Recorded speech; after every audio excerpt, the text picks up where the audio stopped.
बच्चों, अस्सलाम वालेकुम। प्रोफेसर तनवीर आपके सामने हाजिर खिदमत है। प्यारे बच्चों, आज की जो हमारी वीडियो है बीए पार्ट 1 के स्टूडेंट के लिए the most important poem departure and arrival के हवाले से है।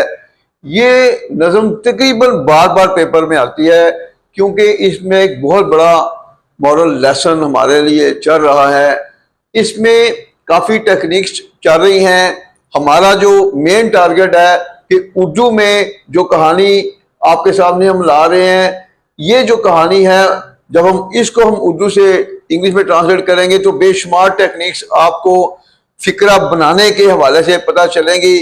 तो जब बड़े बड़े फिक्रे बनाने की टेक्निक्स बच्चों की अवेयरनेस में आ जाए तो मेरा नहीं ख्याल कि उनके लिए ऐसे राइटिंग में या किसी भी टॉपिक पर लिखने में कोई प्रॉब्लम हो सकती है। और इस मेथड से इंशाल्लाह अगर आप हमारे लेक्चर लेते जाएंगे इसी तरह ईमानदारी से तो आप एक अच्छे ट्रांसलेटर भी बन सकते हैं। तो हमारा जो आज का जो लेक्चर है वो आगाज करते हैं जी। Departure arrival by T S. Eliot. और ये मैं बार बार ये बात कह रहा हूं कि ये बार बार पेपर में आने वाली नज़म है। कोई भी क्वेश्चन इसका आएगा, कोई भी क्वेश्चन, हर क्वेश्चन का आंसर यही होगा। अब देखिए, टी.एस. एलियट एक अजीम शायर है। जब कोई भी क्वेश्चन आता है ना तो क्वेश्चन में हमने क्या करना होता है, सबसे पहले शायर की तारीफ करते हैं, उसके बाद फिर कहानी जो मेन होती है समरी वो उसको लेके आते हैं, तो फिर ये क्वेश्चन का आंसर बनता है। टी.एस. एलियट एक अजीम शायर है, सादा फिक्रा है। टी.एस. एलियट इसमें सब्जेक्ट है। T S. Eliot is a great poet और ये एक ऑब्जेक्ट है। ये नज़म उसके शाराना काम का एक शिकार है, ये भी सादा फिक्र है। दिस पोएम सब्जेक्ट है। दिस पोएम इज उसके शाराना काम का एक शिकार है, ये ऑब्जेक्ट है। This poem is a masterpiece of his poetic work. This poem is a masterpiece of his poetic work. ये नज़म उसके शाराना काम का एक शिकार है। इस नज़म में वो हमें एक संजीदा पैगाम देता है, प्रेजेंट डेफिनेट का फिक्र है। इन दिस पोएम, ये फ्रेज है, इस नज़म में फ्रेज के बाद कॉमन लगा के आगे टेंस फिक्रा शुरू होगा। वो हमें एक संजीदा पैगाम देता है, प्रेजेंट डेफिनेट का फिक्र है।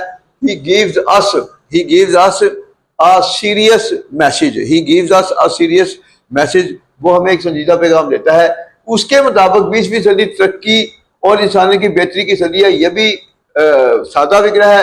उसके मुताबिक ये फ्रेज है, अकॉर्डिंग टू हिम। उसके मुताबिक कॉमन लगाकर 20वीं सदी तरक्की और इंसानी की बेहतरी की सदी है। 20वीं सदी जो है ये सब्जेक्ट है और तरक्की और इंसानी की बेहतरी की सदी ये ऑब्जेक्ट है।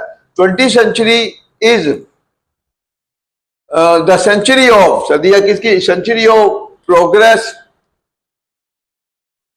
और इंसानियत की बेहतरी की, and the betterment of humanity.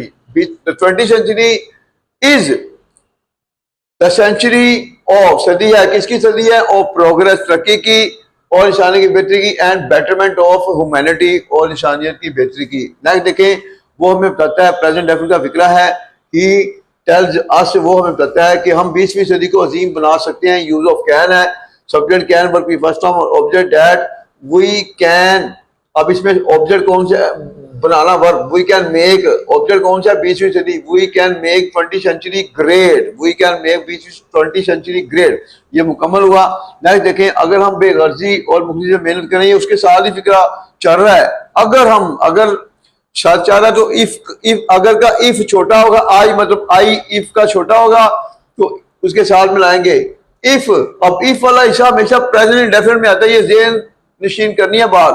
Present definite में अगर हम बेगर्जी और मुखलिस से मेहनत करें, if we work hard, if we work hard, अगर हम मेहनत करें बेगर्जी और मुखलिस से, selflessly and sincerely, selflessly and sincerely. Next देखें, इस नज़म में शायर हमें हमारे फ्राइज के बारे में बताता है। इन दिस पोएम कॉमा, ये फ्रेज है, शायर हमें बताता है, प्रेजेंट डेफिनेट का फिक्र है। द पोएट टेल्स अस, शायर हमें बताता है किसके बारे में बताता है?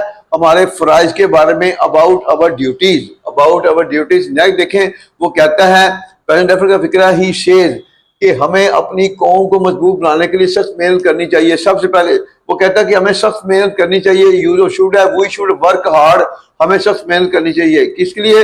अपनी कौम को मजबूत बनाने के लिए। जब किसी फिक्र में के लिए का लफ्ज आ जाए, इसके साथ वर्ब आ जाए तो के लिए टू के बाद वर्ब की फर्स्ट फॉर्म और ऑब्जेक्ट। अपनी कौम को मजबूत बनाने के लिए, to make our nation strong, to make our nation strong.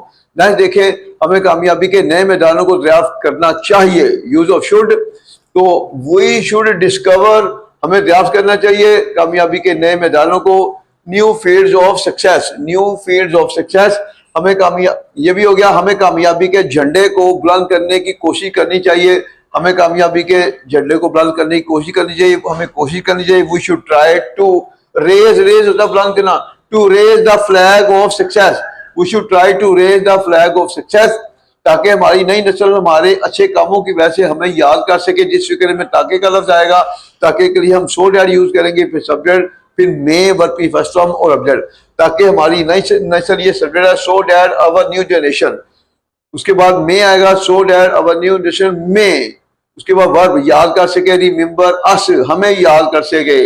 इजाफी चीज क्या आई, हमें हमारे अच्छे कामों की वजह से, due to our good deed, due to our good deeds. Next देखें, हमें हौसले के साथ मुश्किलात को बर्दाश्त करना चाहिए, फिर यूज ऑफ शुड है, वी शुड बियर या we should face the difficulties, हमें मुश्किलात को बर्दाश्त करना चाहिए हौसले के साथ, विद करेज। नेक्स्ट देखें, हमें अपनी सदी को दूसरी सदियों से अजीम बनाना चाहिए, फिर भी यूज ऑफ शुड है, we should make our century, हमें अपनी सदी को बनाना चाहिए क्या, दूसरी सदियों से अजीम, ग्रेटर, कंपैरेटिव सेंटेंस में सेकंड डिग्री यूज होती है एडजेक्टिव की, greater than other centuries, greater than other centuries, हमें अपनी नई नस्ल के लिए फवायद का विरसा छोड़ना चाहिए, वी शुड लीव, हमें छोड़ना चाहिए फवायद का विरसा, द लिगेसी ऑफ, लिगेसी कहते हैं विरसे को, we should leave the legacy of benefits, legacy of benefit, हमें फवायद का विरसा छोड़ना चाहिए अपनी नई नस्ल के लिए, फॉर अवर यंग जनरेशन।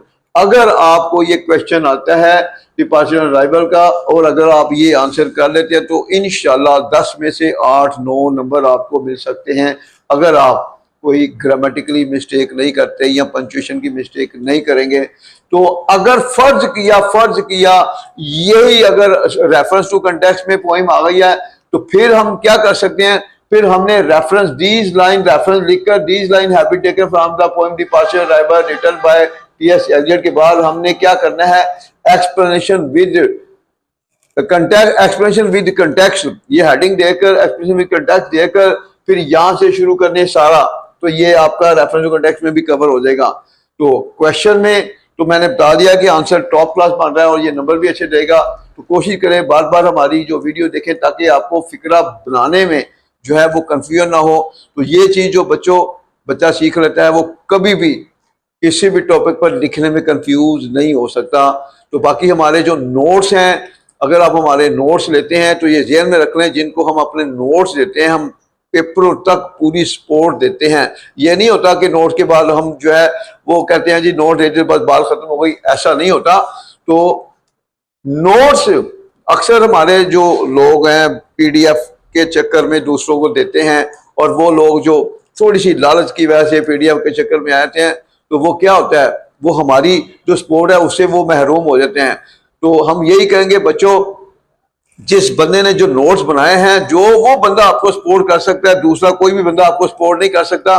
तो आप जानते हैं यूनिवर्सिटी की इतनी फीसें, 20-20 हज़ार फीस है पार्ट 1 पार्ट 2 की। तो अगर आप हमारे साथ राब्ते में रहेंगे तो किसी भी सूरत में आप जो है 50% से नीचे नंबर नहीं लेंगे, आप 70-80 को भी क्रॉस कर सकते हैं। और सबसे बड़ी जो बात ये होगी, आप एक अच्छे ट्रांसलेटर भी बन सकते हैं। हम हर तरह की सपोर्ट उस बच्चे को दे रहे होते हैं जो हमसे नोट्स लेता है। तो टेक केयर, अल्लाह हाफिज।